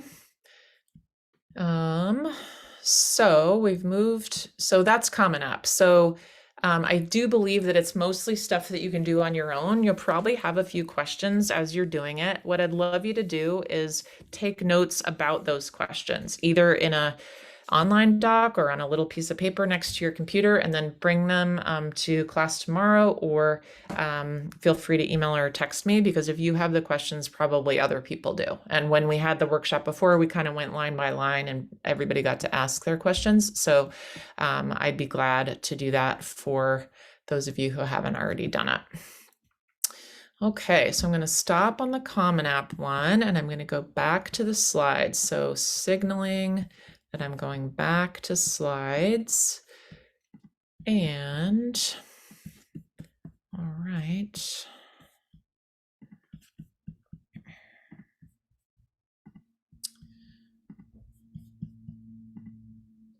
Okay, so we're doing that. And so there are a bunch of slides in here for you, and you can just look. You may need to look through them on your own if you weren't here at previous times. But again, the big idea with an activities list is that you're showing. In the beginning, we were talking about the puzzle of you, all the different pieces that come together to tell the story of who you are and how you are special. And so the activities list, as you saw when we were going through the simulation, is a quick way to like, oh, this is the kind of thing that this person's interested in, right? And there might be a huge variety of things. And some of those students had long activities lists, but others had short activities lists. And we still thought that each of them should come, right? Like Ethan had maybe 4 things, but he had real depth of work. And he really made a contribution at his work. And he had that really lovely personal statement that reflected on what he learned at his work. And so, you don't have to do things that other people, hold up as impressive in order to be the one who gets selected. We just want to get to know you. Yes, so there was a late entry question, but it was a super helpful question. So I'm just going to put it in the chat. Yes, you need to invite me to every college you want me to review. Okay. All right. So the purpose of the activities list is for colleges to quick get a sense of how you will contribute on their campus or who you've been. Okay, and so what are the steps to getting to that activities list on the Common App? The first step is to list out all the activities that might be relevant. So that's things all the way from 9th, 10th, 11th, and soon to be 12th grade. And you think about who, what will you have done by November when you're submitting this stuff, okay? So sometimes you're gonna need to forecast it. And then think about which are the activities that really help tell the story of you. And then do this fleshing out process called BEABIES, which I'm going to go over in a few minutes, but it's probably going to be homework for a bunch of folks. And then you go ahead and do the part where you're pulling out the keywords to do the short version of the activities list, and you do it off, and then you save your work, then you share it with me or whoever you're working with for feedback. And then after revising and approval, you make sure they're in the order that you want them to be in, and you go ahead and enter them into the application form. All right, and there are multiple ways of doing this kind of work. I wanted to let you know that sometimes when people are doing this work, it can get tedious. And it's like, oh God, seriously, do I really have to think that hard about the way I've spent my time? And so I wanted to share that one way I do, and maybe you already do this, get through tasks that don't seem so fun to me, is to use a Pomodoro technique where it comes from a little Pomodoro, those little tomato timers, that's where the name comes, where you set yourself a SMART goal, something very specific, measurable, attainable, relevant, and time-oriented. And then you set a timer for, let's say, 15 minutes, or even 5 minutes or 2 minutes if you're really having trouble staying focused. And you say, by the end of this 15 to 20 minutes, I am going to have, let's say, a first draft of 1 BEABIES or my second draft of my BEABIES about my workplace. And then go ahead and set a timer and give yourself the time to work on it. When the timer goes, have set another timer for a minute or 2 or 5, depending on how much of a break time you have, and then have a stretch break, give yourself a treat to like text a friend or, and then set yourself another goal and another timer. And before you know it, you'll be done with all of these things. Okay, and so for those of you who are watching at home, I'd like you to do this now, like remember, where is your activities list? Check, it's really great to check with friends and family to see if there's anything you've forgotten. I don't know if this has happened to you, but it's like, wow, 9th grade feels like forever ago. I don't even remember what I did. So it can be really helpful to check with others and see if you're missing anything. And then think about whether all of the things that you have to put in, whether they reflect who you are. And remember, you can put in things like things you've taught yourself, or family responsibilities you have, or things that aren't necessarily under the auspices of another organization. They can be things that you do in your free time that you just think up all on your own. People put in their hiking or teaching themselves knitting or visiting with their grandparents regularly, all sorts of things. They just want to know how you spend your time. Who are you? What kind of person is coming to us? Okay, and so then you do the you're going to do the BEABIES. I'm going to do that next, but I just wanted to say that the activities lists that you're going for ultimately do vary by application type. And since we have some University of California people in the room, I'm just going to re-emphasize that if you are applying to University of California, after you do the BEABIES, the next step would be to do the activities list in the University of California format. And then after that, we'll do it in the common application format, because as you'll see, University of California allows you 20 entries and 350 character descriptions, whereas Common App allows 10 entries and 150 character descriptions. And so we're just going from BEABIES, which is many, to University of California, smaller but not the smallest, and then Common Application, which is the smallest. Okay, and so here are some examples of University of California activities list descriptions that you can probably go back to later when it's time for you to do that. And we already looked at that stuff together. Here are some examples of Common App activities lists, but we already saw some of those on the applications we were looking at, so I'm going to move forward. For later, here are some tips and questions when you're doing your activities list you can come back to on this slide. And this in a document that I'm going to draw your attention to in a second, there's this chart, which I realize is not super attractive, but tries to show that between the two different types of applications, there are different expectations or different character limits. And so that's why you're going to end up having two versions if you're applying to both types of schools. Okay, and so this is just a slide to say that once you have your activities list done, if you don't already have a LinkedIn profile or a resume, it would be a really sweet time to work on those things. And so there are resources for you to do that in Schooling Doula, in your Counsel More, under Schooling Doula links. Down here where it says Schooling Doula shared resources, in there, there is a folder called Example Resumes. And in there, it has all sorts of different ways that people format resumes. And there's also a document about setting up a LinkedIn profile. And later this week, we're going to likely have a time where we really focus on LinkedIn and what the possibilities are for college searching. But I wanted you to know that that resource was there for you to use at any time. And let's see. Okay, but our real project is to be doing this BEABIES work. So now's the time to listen if you haven't had any lessons or work going on BEABIES.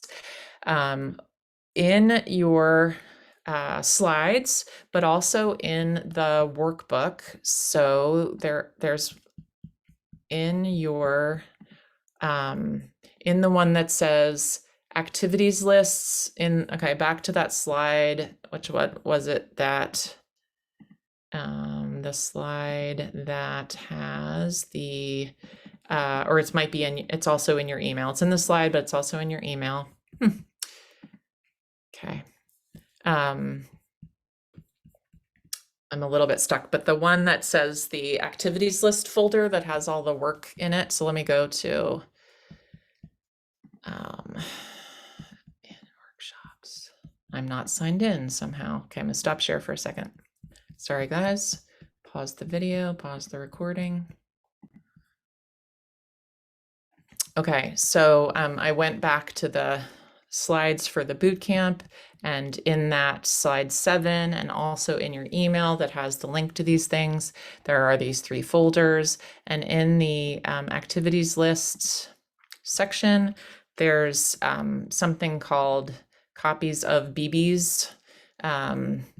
Some of you have this in a folder already, and so you don't need to use this one. I don't care what you use, but this is a place where you can have a template. If you want to edit this on your own, you're going to go ahead and make a copy. The way you do that is you go here to make a copy, and then you're going to put it in the folder that you want it to be in, right? And the way you get that is through here, and you probably have one that says shared with me, back to here in your shared with me.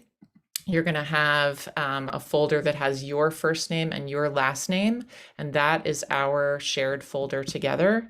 And that is where you could go to save something that's within this work to make a copy for yourself.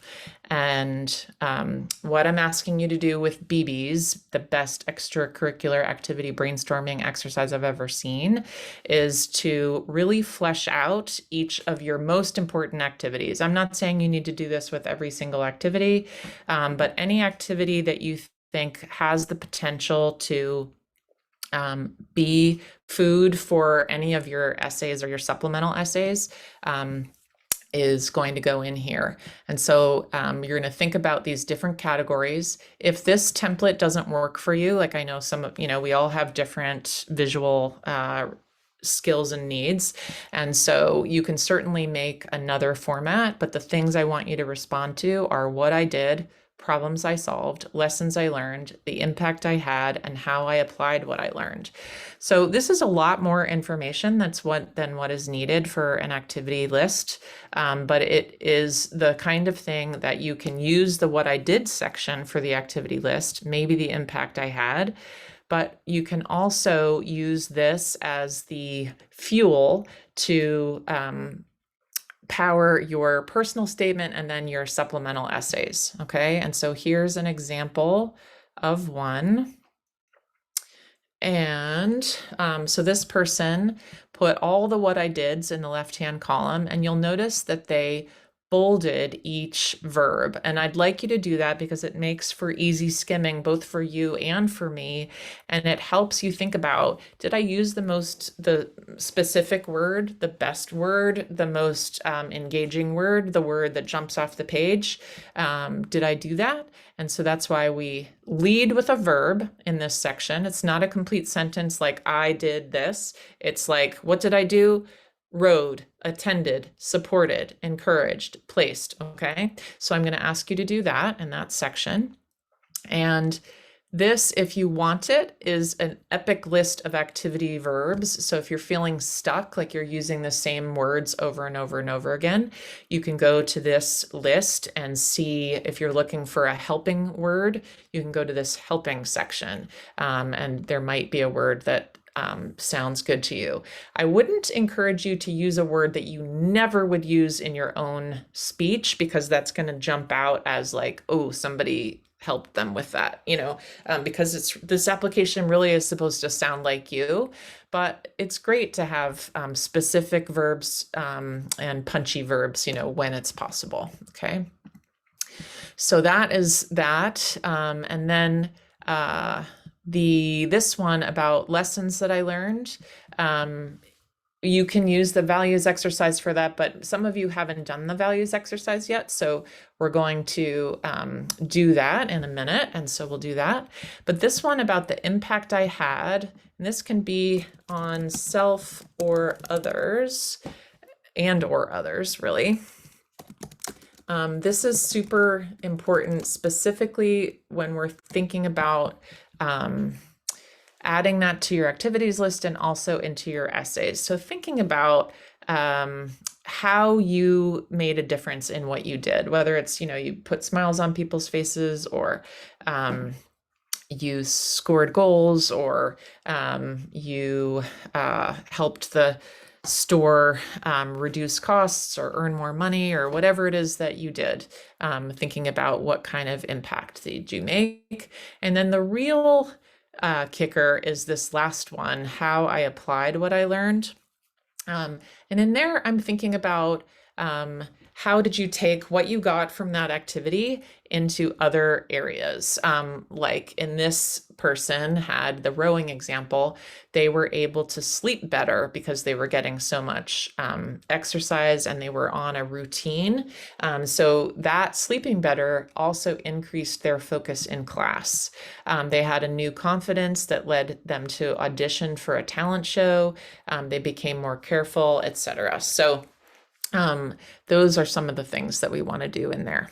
Okay, so I've done a ton of talking, and I'm hoping that what we're going to do now is I'm going to leave this example on the screen, and I'd like to give the people who are brand new to this a chance to work on their BBs, and I am going to pop in and private chat with all of my people who have already been to this workshop kind of thing before and see where everybody is before we launch into personal statement work in the next section. So we're going to have about at least 15 more minutes, maybe more, while I check in with everybody. Are there any questions about what you're doing, where you're doing it, what's happening? Yeah, so with activities in general, like activity list, is it better to apply an activity which like I did but have no interest in anymore, or found out I did not like the activity during the activity itself, freshman year?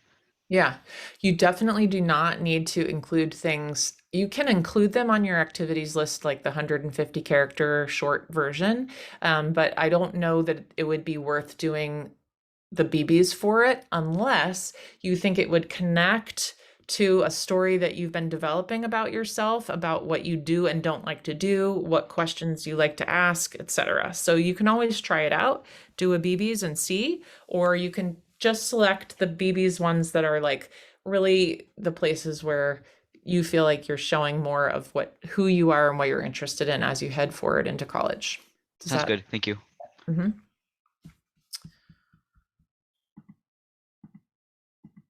Okay, I am going to, so what I'm thinking is I'm going to set a timer, and this is a time when you want to set yourself a SMART goal. You want to say, okay, in this next 15-minute period, what do I want to get done? Could I finish drafting 2 BBs? Could I try for one and see if I could get more than one done?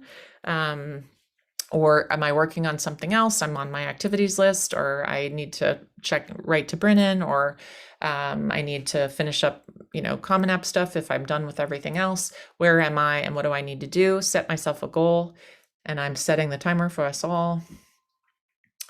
What will you be able to accomplish in 15 minutes? Don't set a lofty goal, something measurable, specific, achievable. Okay. All right, go.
Okay, we're coming back from our BB's work time in about 30 more seconds, so get yourselves ready.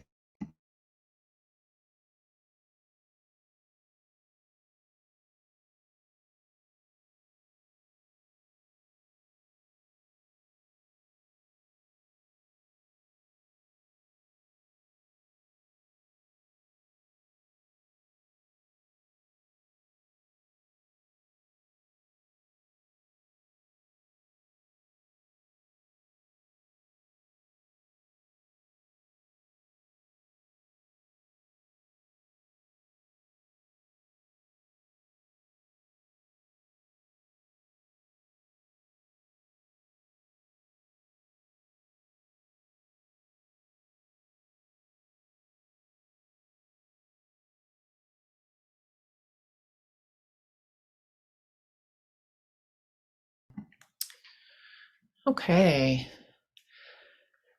Great job, everybody who's been working. And if you're going to keep working through this, I understand, but I am going to be switching gears to check in with you about where you are with personal statement stuff. So I'm going to wrap up the BBs and activities list and then head to personal statement check-in and then homework review and then end it. Thank you so much for all your hard work. It was good to check in with each person during those breakout groups. I'd be grateful for feedback about how that's going. So feel free to private chat me. What I'd love to do is just to clarify that if you have time, it would be great to try to finish your BBs for any very important activities by tonight or by the start of the session tomorrow, and give me a little time to look it over.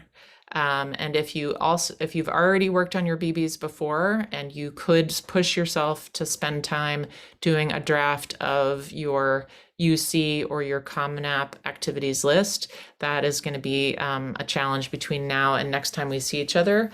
How far can you get on your activities list draft? Can you move yourself to like, I'm pretty much done with the activities list? Could you move yourself there?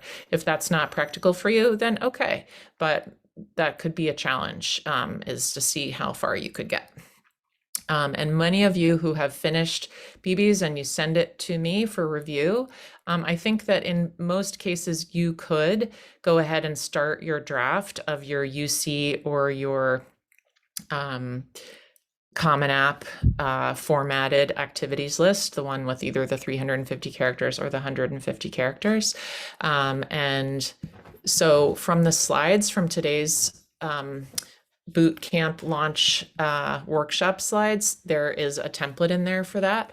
Or in the documents, the shared things from the workshop, under activities list in that folder, I'm going to share what I'm talking about. In here, there is a workbook called Copy of Launch Your College Applications. In that workbook, there is a place near the end that has a place for you to fill in the UC version, etc. Okay, so like there's the BBs part, and then you go and you do your activities list. Here, it's right here on page 23 of that Launch Your College Application Student Workbook Part 1 and 2. So if you want to have a template for writing it out, you can have that. Other people hate this template and don't want to use it, but it is there. And if you have any trouble finding that stuff, just ping me. Okay. Okay. So that's the folder with activities list stuff in there. If you're wondering about that, or you go home or you're later and you have questions, anything related to activities list is in this folder. And then I've got it in workshops. So the next thing I want to check in about before we leave this space is your personal statement stuff. So some of you, I sent you an email and said, hey, you didn't necessarily go to other workshops, or, you know, I wasn't sure whether you had. And so, so I asked you to consider doing some pre-work. Others of you have gone to a personal statement launch workshop with me. Could you privately chat me now and say to me where you are with personal statement? Like, haven't done anything, haven't done any brainstorming exercises. I'm counting on this to be the time I do that, Brennan, you know, just starting basically. Or I have done the brainstorming exercises, but nothing else. Or I've already got a draft or several drafts of a personal statement, or wherever you are in between. Could you please privately chat me that information now?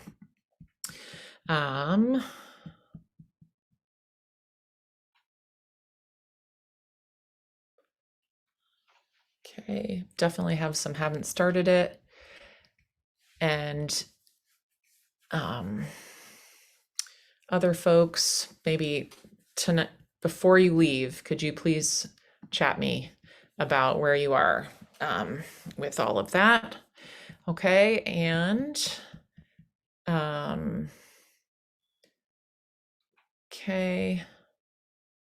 okay, great. Okay, sorry, I'm repeating. What I'm looking for is have people done okay, the first question is really, have you done the brainstorming exercises? Because I did record a video about that, but I haven't done it with everybody in person. So that brainstorming where you're doing like the values exercise, and where you're doing the islands of your personality, and if you really knew me, and all of those kinds of different brainstorming. I'm wondering if we need to do that in our session together, or whether people have done those things already. Okay. All right. I might send out a poll because I'm not sure I'm hearing that from everybody. Okay. Well, so homework for tonight, or for between now and next time, again, if you're able to, you don't have to, you know, it's up to you, right? Like yeah, I'm not going to be grading you, but this is your chance to work on these things. So if you could complete a draft of your BBs for each activity, each key activity, and then send them on over. That would be great. If you could at least start on or potentially finish a draft activities list in the UC or the Common App format, great. If you haven't even started BBs today, that's probably not realistic. So whatever's realistic for you. If you just started a Common Application today, then I would continue that. And then the last thing is to submit the drafts for review if ready.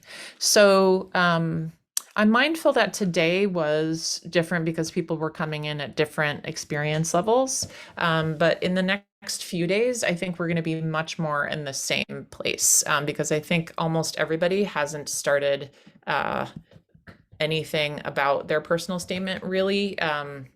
And so we're gonna pick up from the brainstorming exercises and go into outlining and drafting. And we will also give you some work time for that, and then head into supplemental essays also. Okay, and so that's what's coming up next. And today was our day to focus on activities lists and what's next. Tomorrow I will ask somebody to let's reflect on BBs and see what's strong and what's, you know, what could be improved, how to like up level it. But the rest of the time mostly will be on the essay writing and drafting, and we'll give you time to work on those things. Okay. All right, so that's the homework for tonight. Please reach out and let me know where you are, or ask questions anytime. And I look forward to spending time with you again tomorrow. Not everybody is able to be here tomorrow, but those of you who are, I'm super happy to see you. And those of you who are watching this another time, just be in touch with any questions you have. And as always, I look forward to receiving your writing, and I have time tonight dedicated to be giving people feedback. So with that, it is the end of the hour. Thank you so much for being here. I'm going to stop the share, but I'm happy, and stop the recording, but I'm happy to answer questions anytime and stick around and chat.